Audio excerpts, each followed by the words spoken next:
कैसे उड़ा करते थे भगवान, इस सवाल का जवाब भी आखिरकार मिल ही गया। कर्नाटक का वीर नारायण मंदिर ऐसे ही कई रहस्यों को समेटे हुए है। इस मंदिर के बाहरी द्वार से ही आप अंदर स्थित भगवान की मूर्ति का दर्शन कर सकते हैं। इस मंदिर को एक सीधी रेखा में बनाया गया है जिसके 7 द्वार है। साथ ही एक स्तंभ परिसर के बाहर खड़ा है। सवाल यह है कि ऐसी वास्तुकला की आवश्यकता क्यों थी, आखिर इसका क्या रहस्य है। तो जब हमने पुजारी जी से पूछा तो उन्होंने बताया कि हर साल 23 मार्च को सूर्य की किरणें 7 दरवाजे चीर कर वीर नारायण मूर्ति के नाखूनों पर पड़ती हैं। मंदिर परिसर के बीच में स्थित खंबा इस बात का ध्यान रखता है कि धूप वीर नारायण के मुख पर न पड़े।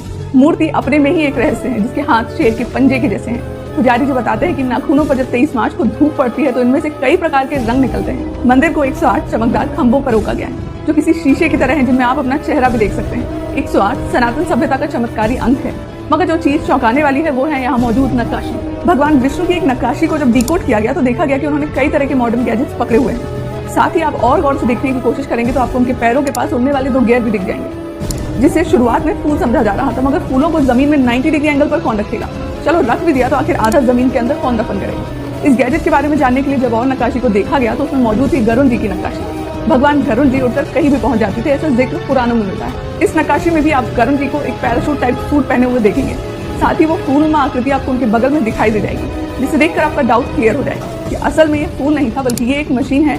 जैसे एरोप्लेन के मोटर्स होते हैं जिनमें घूमने वाले पंखे के ब्लेड होते हैं, इसी शानदार गैजेट के जरिए भगवान अपनी उड़ान भरा करते थे। हाल ही में पीटर सॉल्जमैन ने ऐसी ही एक डिवाइस का आविष्कार भी किया है। इतना ही नहीं, एक नक्काशी में भगवान के पैरों को सुरक्षा यंत्र से कंट्रोल किया गया है, जिन्हें आज के वक्त में फुट होल कहा जाता है, जो उड़ते वक्त यात्री को बेहतर नियंत्रण बनाने में मदद करता है। इसके अलावा एक और नक्काशी में भगवान के हाथ में एक अस्त्र दिखाया गया है जिसे अग्नि अस्त्र कहा जाता है। नक्काशी में इस अस्त्र से अग्नि निकलते हुए दर्शाया गया है। मगर मजेदार बात तो यह है कि विश्व युद्ध के दौरान सैनिकों ने फ्लेम थ्रोवर का इस्तेमाल किया था दुश्मनों को जलाने के लिए, जिसकी बनावट इससे मिलती जुलती है। ऐसे में सवाल ये उठता है कि क्या सच में प्राचीन समय में हमारे भगवानों के पास इतनी शानदार टेक्नोलॉजी थी, और अगर थी तो कैसे। आपका क्या मानना है इस बात को लेकर मुझे कमेंट सेक्शन में जरूर बताएं।